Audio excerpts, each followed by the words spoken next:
So I bought a Starlink, a Mini, this one right here. And there's a lot of videos out on YouTube about the Starlink itself, on how to install it, how it operates and how it performs. So I'm not going to do that here. I want to show you how I mount it to the van, or actually how I don't mount it permanently to the van and why. See, I really like the Mini for its flexibility. I want to be able to use it around the house as a backup for my regular cable internet, and I want to be able to take it places if I ever go somewhere where no other internet is available. Another reason for not permanently mounting it to the van is that whenever I park the van, I aim for a spot that is mostly shaded. I mean, after all, I'm mostly driving here in Texas and getting away from the sun is somewhat important. And for best performance, the Starlink should have a clear view of the sky. And if the van is parked under some trees, well, that might not be the case. So in those situations, I want to be able to set up the Starlink on a tripod away from the van with the clear view of the sky. However, when I'm parked in a more public space, I still want to be able to get the Starlink up on the roof of the van and away from other people, so it's less likely that someone steps on it or drives over it or a dog pees on it. Mounting it to a tripod is easy. I bought this adapter that goes into the mast mount that came with the Starlink, and then, well, I can just attach it to any tripod. But what about mounting it to the van? Well, I looked at a lot of options all over Amazon. And here's one I really like. This can be mounted to the ladder. And then the actual Starlink would mount to this extension that just clicks in. But I don't want to mount it to the ladder because it would change the position of the Starlink every time I open and close the door. And for mounting it on the roof rail, it is just a tiny little bit too narrow. So I thought I make my own from a piece of aluminum.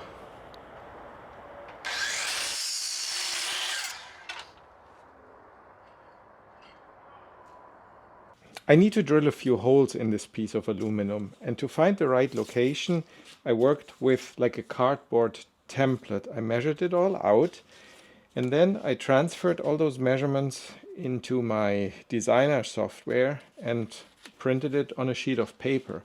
And that now serves as the drilling guide when I glue it onto the piece of aluminum. So these are all the holes I need to drill.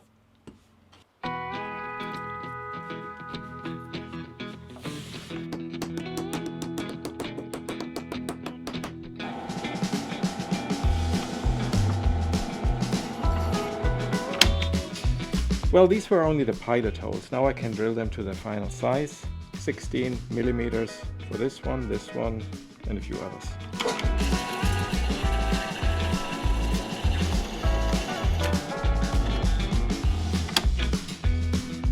Next size I need is 3/4 or 19 millimeters.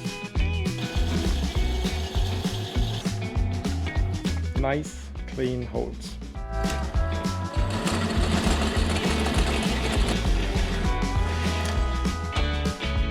So after a lot of drilling and a little bit of sanding, I have this. This is kind of the holder for the holder. The actual Starlink will be mounted inside of this, well, not the Starlink, the base of the Starlink will be mounted into this aluminum tube, which I now need to attach to this bar here. It makes a little more sense when you see the final product. So this would be perfect to TIG weld in place, but I can't TIG weld, and certainly not aluminum. So the next best thing for me is brazing. I have these brazing rods here, these ones.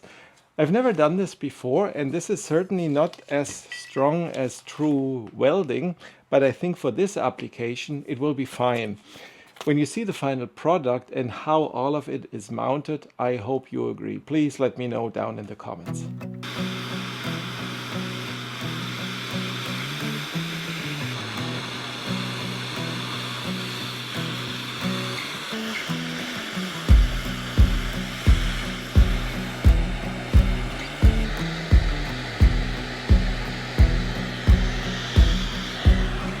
And here's the result of my brazing job.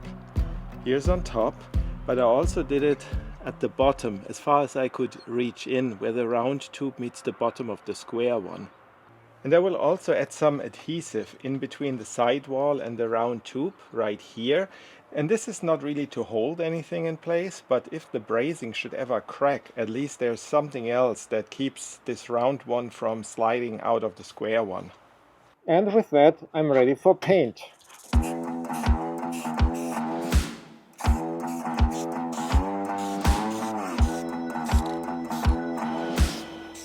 And while the paint dries, let's talk about power options for the Starlink.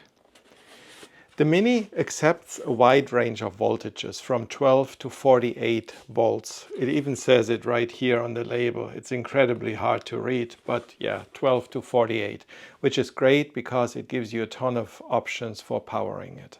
But really, the voltage is only one part of the equation. We also need to look at the total power consumption, which can be up to 45 watts, not volts, watts, while it powers up, and then it settles to somewhere around 25 watts.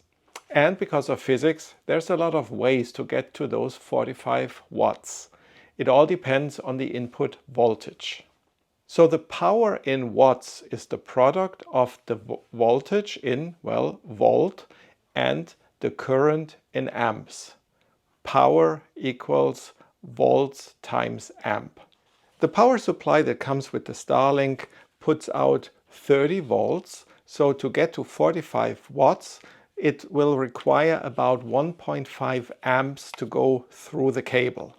And because 1.5 amps isn't a lot, Starlink gives you this really long and relatively thin cable, which isn't really a problem at 30 volts and 1.5 amps. But I don't want to run it on an AC power supply and keep the inverter running. I much rather plug it in directly to 12 volts, like with this cigarette lighter thing. But then to get to 45 watts at only 12 volts, it would require almost 4 amps to go through that tiny little cable. And that might be a little too much for a cable of this size. And that's why if you go to the Starlink website and you order a 12 volt cable, which they have available, they give you a much shorter one because you really don't want to put about 4 amps through a long, thin cable. So what's the solution here, you might ask? Well, it is this device. This is a step-up converter. It's also sometimes called a buck converter. It's like a little mini inverter, but it doesn't really change from DC to AC power. Everything is DC. It receives 12 volts in, and I can do that via the cigarette lighter plug. And then it outputs, this one does, 36 volts on the other end. So it's all DC, DC in, DC out, but it steps up the voltage. And with 36 volts coming out of this, I only need to run about 1.25 amps down to the Starlink to get to those 45 watts. And that is very, very safe, even across a longer cable. So with this little device, I don't need the inverter of the van. I don't need to turn my 120 volt AC power on. Everything is DC, DC in, DC out, but the voltage changes, and that means I can run it on a much lower current, much less amps. And really this one with the loose ends is just my kind of proof of concept. I will be hard wiring it into the van. But wait, there's more. Because the Starlink runs on anything between 12 and 48 volts, it also runs on, well, 20 volts. And I do have a lot of these power packs, battery packs for all my DeWalt power tools. They are 20 volt power packs. So I bought 2 of these adapters here that just connect to the batteries. And then, well, 20 volts is coming out on this end.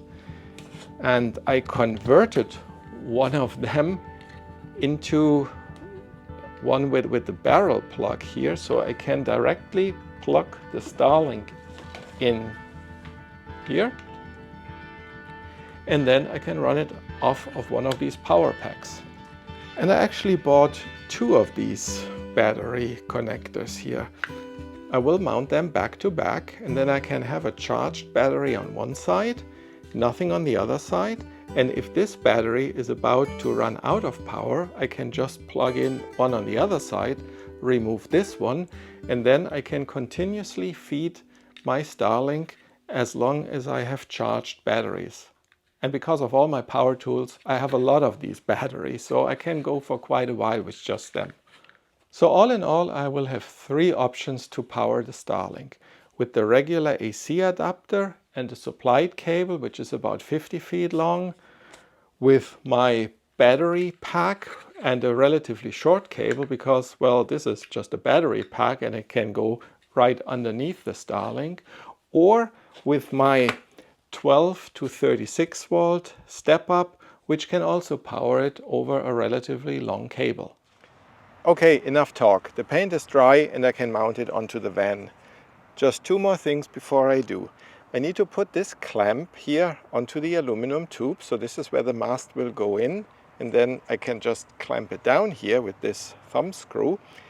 And then into this hole is where a marine grade power connector will go into. It has a rubber cap. When I open this, I can plug the Starlink power cable right into, and then on the other side I'm hardwiring it into the van. Actually, I have it all already done on this one. I made 2 of these, so this is now the finished one with the power cable on the other side that I'm going to attach to the top of the van.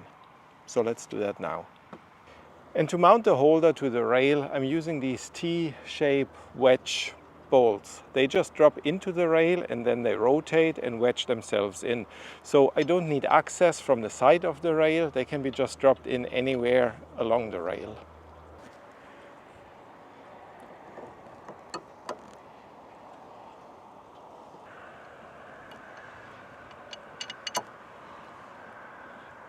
One bolt goes in from the top and attaching it to this rail, and then 3 are going in from the side, attaching it to that one.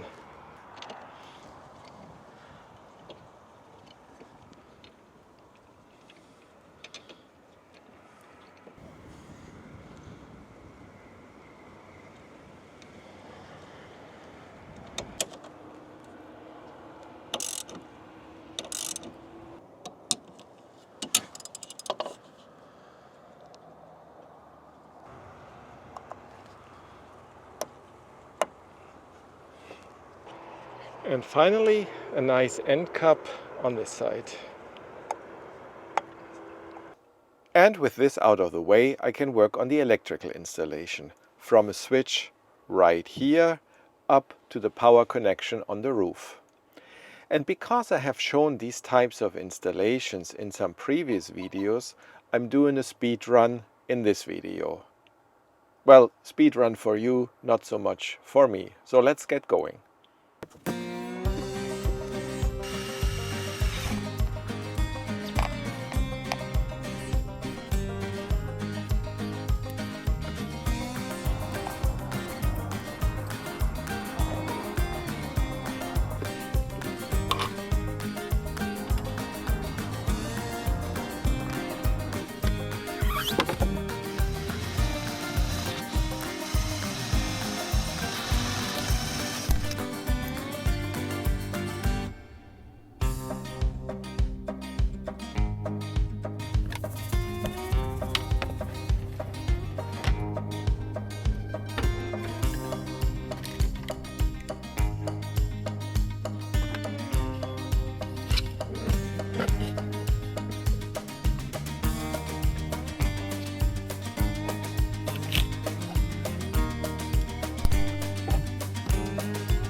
So the switch turns on the relay down here, and then the relay turns on the converter, which is down here.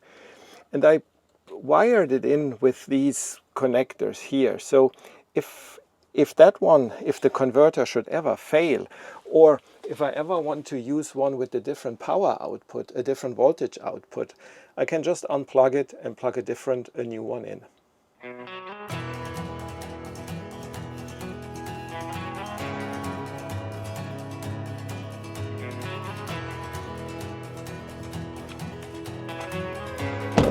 Now let me show you how all of this works. This is the tripod I'm using. It is not Starlink specific, it is just one of my many photo tripods. It packs relatively small, is light enough and comes in a nice bag. It has a quick mount base plate, so I leave this permanently mounted to the Starlink and then I can just click the tripod in. And then I can set it up in multiple different ways. This is for sure the most stable position, so if it was very windy, this is what I would be going for. Of course, I also need to power it, and for that I have a hidden outlet behind this cover here for my Zoke. I made this outlet from another piece of aluminum and a 1/2-inch PEX tube that has the barrel connector inside, and when not using it, I can just cover it up, plug it with an ear plug which fits right in here.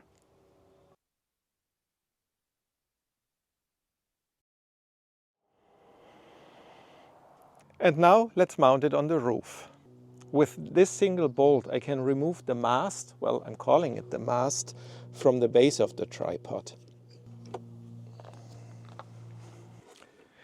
And you might have guessed it, this mast now fits exactly into the holder I built.